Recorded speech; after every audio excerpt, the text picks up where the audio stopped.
সংসার জীবনে যে নারী যত ধৈর্যশীল, যত নমনীয়, সেই সংসারে সুখ শান্তি বেশি।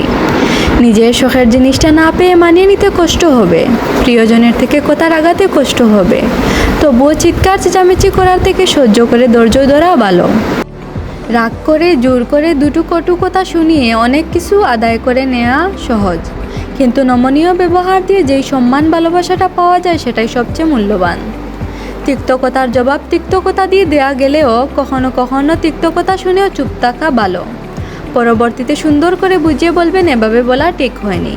কখনোই দুইজনেই উত্তেজিত হয়ে একে অপরকে কথার আঘাতের প্রতিযোগিতা করতে গিয়ে সম্পর্কটায় তিক্ততা আনতে নেই। পুরুষ মানুষ প্রকাশ করে কম, তবে সে আজ যে আপনার থেকে মানসিক শান্তি পাচ্ছে, এতেও আপনি সব পাবেন। শুধু স্বামী নয়, সুন্দর ব্যবহারের জন্য প্রত্যেকটা মানুষের কাছেই আপনি স্পেশাল থাকবেন।